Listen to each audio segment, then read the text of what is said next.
Well, hello everyone, and welcome back to Medicine Walk. I'm Dr. Ayleen, and today is kind of an interesting day because I'm having the carpets cleaned in my office, so that means that I'm in a state of moving stuff around and getting things off the floor, and so the carpet can be cleaned. And it's always interesting because you always end up finding things. It's like, wow, I was looking for that like a month ago. And so it's almost, sometimes it almost comes across like a treasure hunt, because things that I swore that, nope, it was either at home or something else was going on. And then I find it and it's like, okay, now I've got to remember, because isn't it always that you end up putting something in some place and you know that there's no way that you're going to misplace it. Well, this is the perfect place, and then you can never find it when you want it. So there's that about me, because sometimes, because I'm involved in a whole lot of things and I'm taking care of a whole lot of stuff, and I'm doing my work as a chiropractor, or I'm helping teach classes, or I'm leading a druid ceremony, or I'm helping someone with a healing work or an energetic work, and I always seem to be just kind of going in a lot of different directions in a lot of different ways. So sometimes the details escape me, and I know there's probably a lot of you who can relate, especially those of you who are really, really busy. And today's walk is going to be about making ourselves really, really busy to the point that it makes it kind of tough to be able to manage everything, because we have created so many things to manage. And I'm not talking about, because there are always circumstances where things just go nuts and everything seems to be running along smoothly, and then all of a sudden, oh my gosh, this emergency comes up and this emergency comes up and this comes up, and I've got to deal with this. And it just, the phrase, when it rains, it pours. So I was thinking about that, and I was remembering back when I was young, and we used to have variety shows. And those of you who are a part of that generation, where different nights of the week there'd be a program, and usually it was either some main person, and then they would have like musical guests, or there'd be somebody doing you know circus type stuff, and usually there were comedic sketches. And I really miss those, because we don't seem to have those anymore, and it's going in the direction of reality television and things like that. So the idea that just an old-fashioned variety show, and I'll pull them up on like Netflix and YouTube, and sometimes enjoy a little bit of my personal nostalgia. And one of the acts that fascinated me the most when I was young was one where somebody would come out and they'd set up a dowel, a very slender stick on a table. And then they put a plate on top of it, and they go like this, and the plate would start spinning on top of the dowel. And, and it would just be sitting there all nice and level and spinning. And they'd make it spin, and then they'd go and get another plate and another dowel, and they'd put it down, and they would spin that one, and then another one and another one. And they would keep adding until there were like, 10, 12 sticks with plates just spinning like crazy on top of them. Now, every once in a while the performer was working with one, another plate would start to wobble. And you'd have to, run over and boom, boom, boom, boom, boom, and, give it a couple of hits, and it would start spinning again. But the more sticks and the more plates there were, the more frantically they had to move back and forth, the more they had to focus on, okay, I've got to pay attention to that one and that one, and that one's starting to wobble. I've got to stop what I'm doing. I've got to deal with that. And, eventually it would be all these plates spinning, and they would take their bow, and then they would, just deftly just grab the spinning plate right out of the air and put it all away till it was all done, and then they take their final bow. And I cannot think of a better analogy for trying to live in the world and do all the things you want to do, and deal with all the things that you need to deal with. And when we think about how many plates we have spinning on sticks, I mean, you've got your family. That's a real important plate. Maybe, you have your job. You have, you know, friends. You have, if you work at a job where you take care of other people, then, you know, you've got patients, or you've got clients, or, you know, you've got those folks. If you counsel, you've got the people you counsel. Each demand that is placed on us is like a stick with a plate spinning on it. And maybe if we only have a few, then it's really easy that, you know, it's easy to notice when one is starting to wobble a little bit, that we can go over and give it a couple of hits, and, you know, and it starts spinning beautifully. But what about when you volunteer a lot? What about when your life is very much about taking care of other people and other things? And that's more sticks and more plates. And sometimes it gets really challenging to keep track of all of them. You know, you'll see two wobbling. It's like, okay, wait a minute, where do I need to go? What do I need to do? And I'm sure everybody's been in the situation where they had, you know, two people who said, hey, I need you to be here for me right now. And you don't know what to do. A certain amount of energy. And while, yes, energy is neither created nor destroyed, it simply changes form. That doesn't mean that our batteries can't get drained after a while, when what we have going out is not equal to what we have coming in. And when we consider all the plates that we have, and if you think about it, how many plates do you have spinning? Think about your life. Think about the demands on you. Think about what requires your attention. Maybe one plate is your financial situation. And, you know, there's a lot of us who, you know, have to make sure that that plate stays on that stick, and we make sure that that stays spinning. Because if that plate goes, then several other plates may go as well. So, you know, we have things that we have to take care of. And if we have people who depend on us and people who count on us, yeah, we've got to make sure that that particular plate stays spinning. The thing is, when we add on extra plates and extra sticks, then that makes it really tough to be able to keep things in balance while at the same time not taxing yourself. And when we think of our, you know, the way we deal with stress and the way we deal with demands that come in, the main thing that addresses that in our body is our adrenal system. And that's that fight or flight response. That's how our body regulates itself when we're under stress.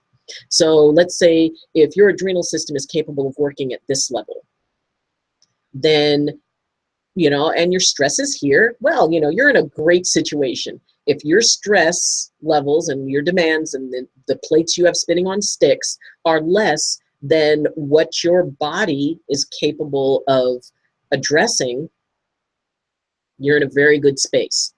But let's say the stresses increase to where here's how much your body can comfortably deal with, and here is the amount of stress and demands on you.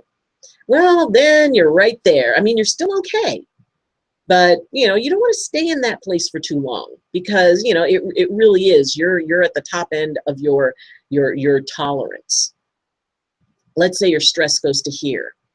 Well, then your body is fighting to be able to keep up with that. And maybe it can for a little bit, but, you know, it's going to reach this point and it's going to say, okay, the system is working, but we are working overtime for it. So you better figure out a way to lower this down. Well, let's say we don't. Let's say it inches up a little bit further. And, you know, the system just says, nope, nope, nope, we're not going to do it. We can't do that. Bam. Fatigue. Adrenal fatigue, adrenal exhaustion.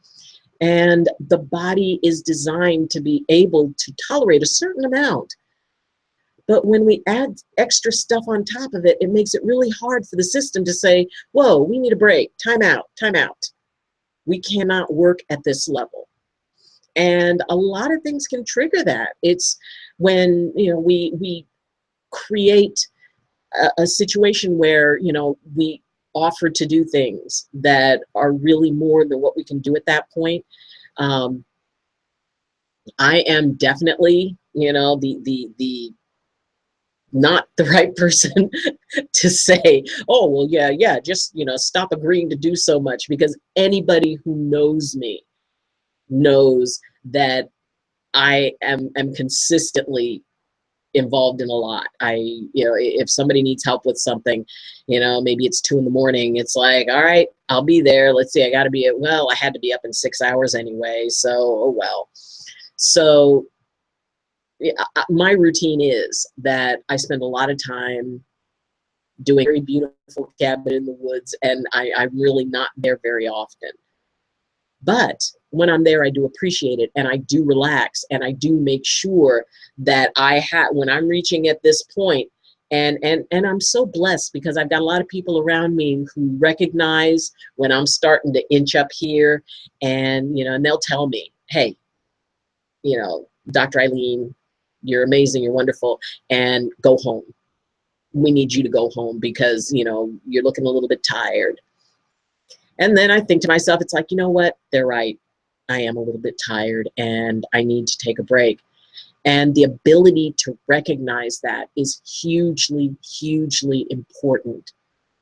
We need to be able to recognize when we've got too many plates spinning on sticks. And see, the problem with all those plates spinning on all those sticks is that after a while, we're going to start getting tired. Energy to be able to bolt between those sticks to keep those plates spinning.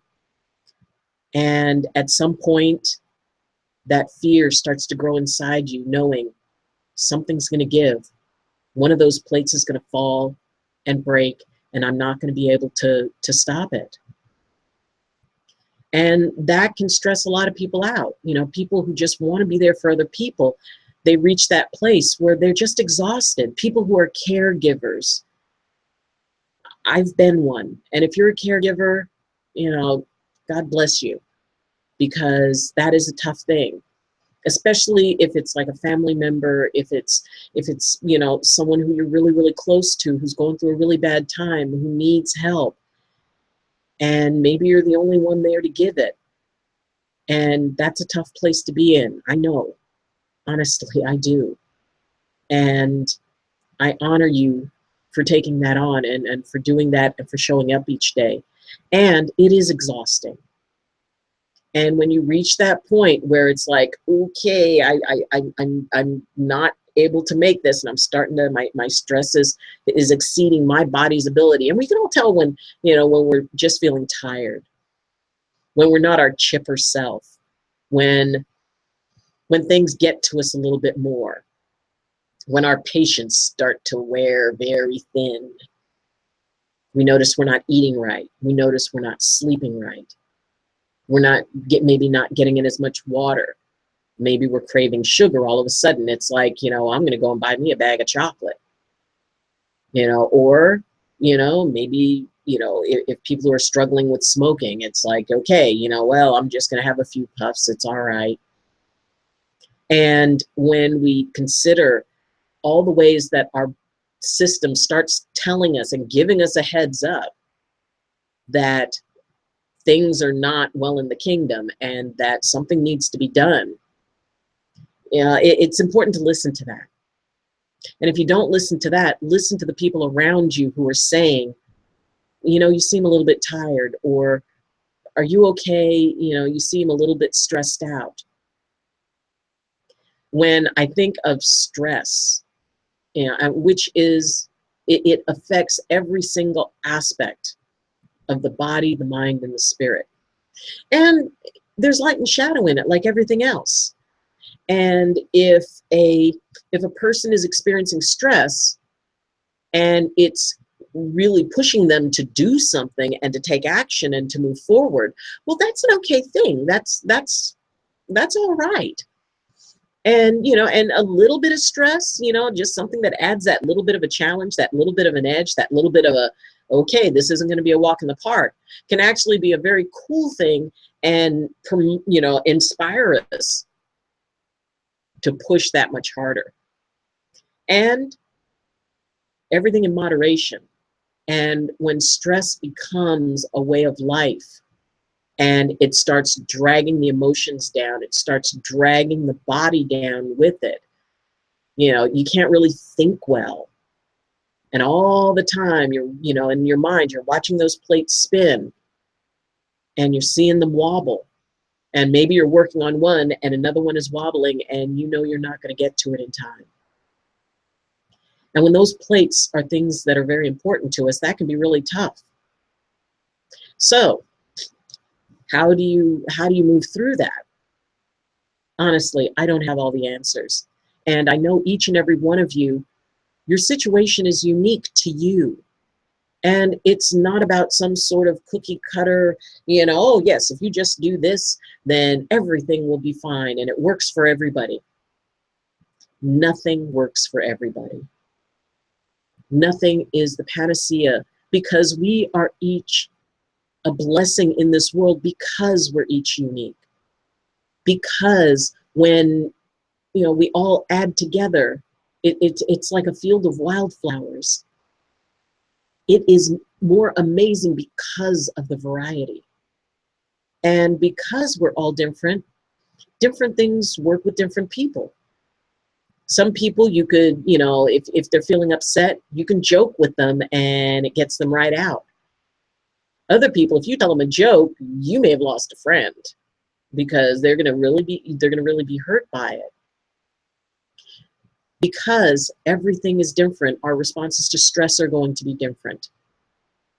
So what I'm suggesting is definitely not an idea that, oh, well, if everybody does this, you'll never have stress. First off, there's no such thing as never having stress. And I like to consider it more pressure. Words have a certain energy about them.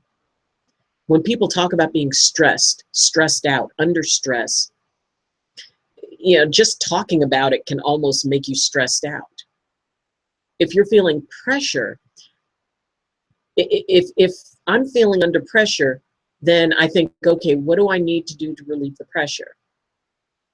Because for me, I experience stress physically as a feeling of pressure. And I've talked to a lot of people who also, they feel like, there's a weight on their chest, like they can't take a deep breath, like, their belly is just, tight and feeling like it's in knots. The body aches, muscles tighten. And for me, I consider, okay, what do I need to do to let the pressure off? It's sort of like, when you've got a double boiler or something, or you've got a pressure cooker. That's it, pressure cooker. That's designed to, at some point, let that steam out to relieve the pressure. So when we think about what can relieve pressure for us, in looking at, and thinking about the analogy of those plates spinning on sticks and thinking what each of those plates represents to you, there's probably about 3 ways that it's going to go. One, if you do nothing but what you're doing and running back and forth and just putting just enough effort into something to take that pressure off a little bit, but you don't totally deal with it, then yes, eventually you're not going to get to the plates, and you can't say which plate is going to go. You can't control which plate is going to go. And it may be one that's really important, but that's the one that gives. So you could do nothing and then randomly figure that one of those plates is going to go and you're not going to be able to control it. And there's a certain, for me, that just doesn't feel right. It doesn't feel good to think that, it's like, well, which plate's going to go? I don't know, but one of them's going to. So another way it could go is that you just stop, walk away, and let all the plates fall. And while that is an option, and sometimes it is good to just walk away, or maybe just say, you know what, that one's wobbling, but that one's more important to me, so I'm going to go to that one. And that one just gets to crash. Now, the interesting part of that is that once the plate falls and it's done, there's not that anxiety of, okay, when is it going to fall? It's like waiting for the other shoe to drop. And for some people, that you know, that just works. It's like, all right, I'm going to make a choice in this moment that I'm going to focus all my attention on this one, or I'm just going to let them all go. A different option, which probably out of the three is the one I would generally recommend, is that just like that old entertainer would do, just reach out and grab that plate and take it off the stick and set it down. That way the plate is safe. You don't have to worry about it, and you don't have to maintain it. Now, how does that apply in our lives? Thinking about the things that are stressing you out, thinking about the things that you're putting energy into. And I had a lengthy discussion with someone over, you know, current, you know, political stuff. And, you know, and I won't say which way that person was leaning or whatever, because really that's not important. But they were being tremendously stressed out by what was going on, you know, politically. And I asked them, how much control do you have over that? And, you know, they said, well, none, you know, not much. And I said, okay, so why are you putting tons of energy into something that that energy is not going anywhere? It's not doing anything. And if you're going to be really upset, and if you want to do something and get involved in what it is you want to do, then that's different. But if you're just going to sit and let the worry about what could happen, what may happen, what has happened, if you let that just eat you up inside, that is a plate you're spinning that doesn't need to be up there. It's a plate you're spinning that is just taking away from your energy to deal with the plates that are important to you. So take a look at what it is that you're putting your energy into, and maybe there's certain things in there that maybe you don't need to put quite so much energy into. Maybe it's time to take that plate off that stick and set it down. Because if it's not something that putting your energy into is going to, you know, really give you something back, then maybe it's a plate that shouldn't be spinning. Maybe that's not a place for you to put your energy. And I mean, it's up to you what you want to put your energy into. My recommendation is putting your energy into things that you can actually create change, that the energy that you're putting into is doing something.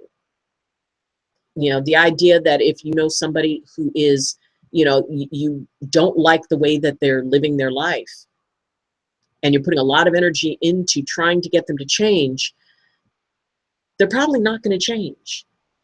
And the energy that you're putting into it could be better applied maybe somewhere else. It doesn't mean that you abandon them. It just means that maybe you become a little less invested in trying to create a change that has to come from within them. And Lord knows there's a lot of times when all of us are dealing with somebody who refuses to change, even though in our minds it would be a really good thing. Well, they need to walk their path. And some people, I think, just kind of decide to learn things the hard way. And sometimes we've got to let them. And it's not about, oh, I told you so afterwards, or anything like that. They got to take their shot. They've got to do what they feel is right. And by setting the boundary of, okay, I understand this is your life and your way, and I will not try to change you. Now, if your choices affect me, I will set boundaries. If, you know, you decide that you want to quit your job, then okay, you decide you want to quit your job. And, you know, that doesn't necessarily mean that you can move in with me while you find yourself or whatever. I mean, you know, that's just one example, but the idea that you can be able to decide how much spin you need to put on that plate. And is it yours to spin? That may be somebody else's. Maybe somebody else came up and put a dowel on there and started that plate spinning and looked at you and said, well, I'm going to go, so keep that spinning for me. It's amazing how often people do that. And it is amazing how often we get sucked into it. And then sometimes we even get mad at ourselves for doing it, and yet we do it anyway. So whatever you choose, if you choose to maintain the spin on someone else's plate, and if that's your truth, if that's really what you want to do, go your choice. I just suggest that if you've got a whole lot of plates up yourself, maybe you want to think twice about taking on someone else's plates. Because you know what? They will learn more from managing it themselves than they will from having somebody else take care of it. Because maybe that's the point that they learn to not set so many plates up, that they don't overcommit. And it's okay. Whatever you choose, you could have 100 plates spinning on sticks. And if you're content with it, if you're happy with it, if you're okay with it, then do it. I just think there's a different choice that can bring a little bit more relaxation into your life. A different choice that may allow you to really focus on maybe just a couple of plates, and you have them spinning beautifully. And just at the very first sign of a wobble, all you have to do is touch it with a finger and it just goes. So look at your plates, because whether you drive yourself crazy and worry about which one and only put just enough energy into one to just stabilize it a little bit because you know you've got a dozen others that you have to take care of, or whether you just let them all fall and go off and find a whole new table with a whole new set of plates, or whether or not you decide, you know what, 10 plates is a lot, but if I only had 5 plates, I think I could do a really nice job. Whatever you decide, it's up to you. Whatever you decide, I honor you for that choice, as long as it is your choice, and it is. So go out and spin your plates, but don't spin too many, because at some point, each and every one of those performers stopped the plates and took their bow. You deserve to take your bow.